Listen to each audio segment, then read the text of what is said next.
Assalamu alaikum. Жакшылык кылмайчы жаны тынбаган жакшы адамдар. Кудай таалам бардыгыбызга берекелүү, өрнөктүү мейишке таткучу жашоо берсин. Сиздерге орозонун акыркы 10 күндүгүндө сооптун түбүндө кала турган жакшылык үчүн жарышка чакырам. Биз азыр мына ушул үйдүн жанына келдик.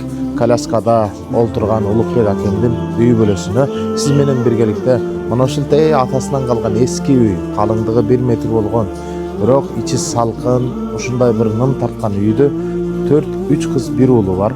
Балдарына жакшы бир жасап кайрадан ремонттон өткөрүп берели деген бир максат менен ушул үйдү баштап отурабыз.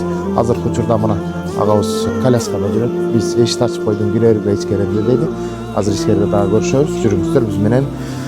Коляскада отурган агабыз авариядан улам ушул жагдайга түшүп калган. Ал эми бул өзүнүн кыймыл аракети үчүн жасалган буюрдун бири. Карасаңыз, мээнеттен тынбаган аракет кылган киши ушул абалында болсо да үй бүлөсүнө карашып күнүмдүк жеген ичкенине нан таап иштеп жаткан учуру. Ал эми үй болсо биз ремонтту баштадык. Эшиктер абдан кичинекей болчу, жер топурак болчу. Биз баштадык ишти. Болжол менен 4-5 миң доллардын айланасында үй толугу менен ремонттон чыгып, ошол 3 кыздын жана 1 уулдун бактылуу ата-энесине мына ушул берешен жоомарт элдин жардамы менен келиңиздер үйдө башынан аяк салбасак да турган үйдө бүгүнкү заман талабына ылайыктуу кылып жасап берели.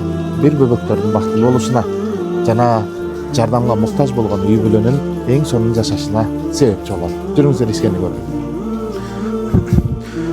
Учурда могул полдордун баарын топурактарды чыгарып стяжканы бергенбиз. Эми азыр кайра паркет менен тактай полдорду жасайбыз. Бул элим барсың фонду биргеликте ушул ишти баштап отурабыз. Айнектердин баарын алмаштырдык жана дубал калың болгон үй, ийри бүйрү болгон дубал. Бирок ошонун баарын кетирип, сын чүйүм, тын чүйүм деп бир мурда аталардын жашаган үй карасаңыздар канчалык бекем. Биз үйдү толугу менен бузбай, тескерисинче ушул абалда кармап калып, анын ичин толугу менен ремонттон өткөрүп жатабыз. Эшиктер ушунчалык кыска болчу. Мына эшиктердин баарын алмаштырдык, айнектердин баарын алмаштырдык. Үстү пол, потолоктун баардыгы алмашып атат. Мага буюрса, мына ушунун баардыгы ремонттон бүтүү арапасында турат. Келиңиздер, эми толугу менен бүткөнгө дагы бир аз кол кабыштыралы. Рамазандын 10 күндүгү, кадыр түн 1000 айдан жакшы болгон, түндөрү бар болгон, жасаган ишибиз 1000 эселеп сооп жазыла турган учурда элим басым фонд менен биргеликте, биз менен биргеликте мана ушул үй бүлөнүн бактылуу болушуна, бөбөктөрдүн жыргап калышына себепчи болот. Бул акем бул жакта болуш керек. Жүрүңүздөр көрүшөлү. Мурда печкалар да жок болчу, мунун баарын жасаптырдык. Буюрса, алдыда чоң бир сүйүнүч кубаныч турат. Ушул бөбөктөрдүн кубанган, сүйүнгөн жүзүн дагы сиздер менен толук биргеликте бүтүргөн учурда кайрадан сиздерге көрсөтөбүз деген жакшы тилегибиз бар. Жүрүңүздөр. Улук ака, ассаламу алейкум. Кандайсың? Машаллах. Кандай чакшысызбы? Орозолор менен чарчабай алып атасызбы? Шүгүр, рахмат. Үй бүтөйүн деп калыптыр. Сүйүнүп отурасыз. Машаллах. Орозолор кандай кетти? Жакшы болуп атабы?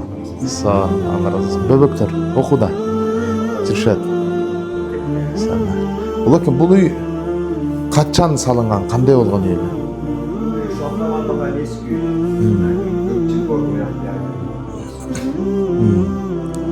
Алла разы болсун. Берешен калкым, келиңиздер биргеликте Улук акемдин үй бүлөсүнүн дагы сүйүнүшүнө бир себепчи болуңуздар. Жардамдашалы көп кетип аз калды. Мана ошол люстра иши калды, пол иши калды, потолок иши калды. Андан кийин майда чүйдө иштер болду. Обой иши калды, бүттү. Ушу 4 иш. Анан устаакалары бар. Антиментип болжолду 4-5 миң доллардын айланасында акча керек болуп калат. Сураныч биз менен бирге болуңуздар. Ал эми берешен жоомарт кыргыз элиме ушу жардам кылган ага эжелерибиздин баарына бир азыртадан бир бата берсеңиз кандай дейсиз? Амин, алхамдулиллах, раббил аламин.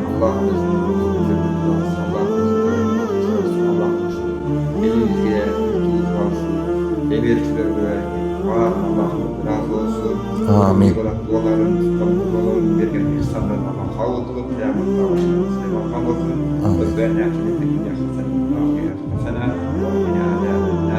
Allahu Ekber. Dostlar, beiş berişenlerдің mekeni, jannat жоомарттардын мекени. Берген кол алган колдон жакшыраак. Берүүчүдөн муктажга, кыйналганга заматта чуркап келүүчүдөн бололу. Жакшылык кылган жүрөгүңүздөрдү жараткан Кудай Таала 100гө жетмейин токтотпосун, бейишке ылайыктуу иш кылмайынча жаныбызды алмасын. Жакшылыктарда жашалы. Мына ушул үй бүтүп, ачылышында кайрадан көрүшкөнчө.